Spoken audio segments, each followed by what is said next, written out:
Review season is about recommendations. You don't need someone to recommend you Sherlock Holmes. Whether or not you have read Arthur Conan Doyle's original stories, watched one of the many renditions, or experienced some form of pastiche, there is no doubt that some comparison to Sherlock Holmes worms its way into your life, especially if you said something painfully obvious. What is far, far less common is work endorsed by the Conan Doyle Estate.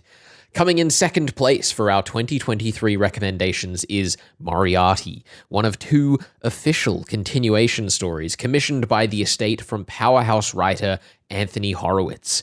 When we covered Magpie Murders and A Line to Kill, Anthony asked us, based on our description of our favorite murder mysteries, to give Moriarty a go, as he said he was incredibly proud of a function of the narrative that spoke to our tastes. 2 years later, it's a delight to say he was absolutely right, but maybe not for the reasons he intended. Sherlock Holmes and John Watson do not appear in this Sherlock Holmes and John Watson continuation story. Instead, the novel sets itself soon after Conan Doyle's The Final Problem, in which Holmes and Moriarty plummet to their deaths at Reichenbach Falls. Horowitz engages with the consequences of the most infamous narrative decision in history. With the great detective no longer with us, what would become of London's criminal underworld?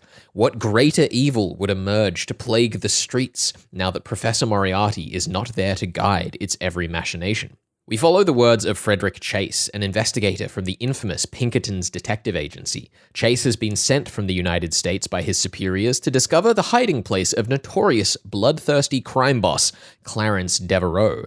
Chase's lead informant was executed brutally, and so his last gasp on the case is to try and find a link between Professor James Moriarty and Clarence Devereux's connections in London's underground. Atop the Swiss Alps, Chase attempts to persuade local police to let him search the late professor's body for a rumored invitation to meet Devereux. His investigation is interrupted by Scotland Yard detective Anthony Jones, once the laughingstock of the Sign of the Four, and the pair form a tenuous alliance as they attempt to stem the bloodshed beginning to engulf London's streets under Devereux's watch. Over the course of the novel, the duo become fast friends, despite their initial tensions, following in the wake of Devereux and his associates' movements trying to find a chink in the armor that will fell the American vampire. Set piece after set piece is put to ruin on their quest, each showing the horrors that await should they fail, but also forcing them to reckon with their motives, and if those motives are enough to push through to the finish line. From Horowitz, whose stated goal at the time of these novels was to write a story wherein the character was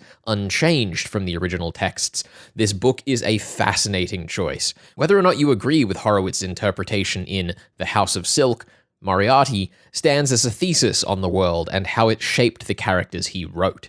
You get the sense that Horowitz sees the superhumanity of Sherlock Holmes as a fact of the world. As many characters point out in the novel, it's hardly scientific detective work. Sherlock's pattern recognition is more to the tune of a mystic cold reading a crime scene with a shockingly high success rate.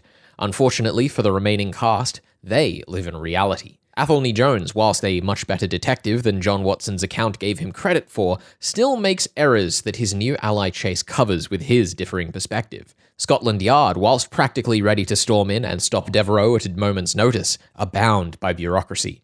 Chase and Jones have to learn how to play the game of superheroes as normal men to win against Devereux, the man who hides from daylight.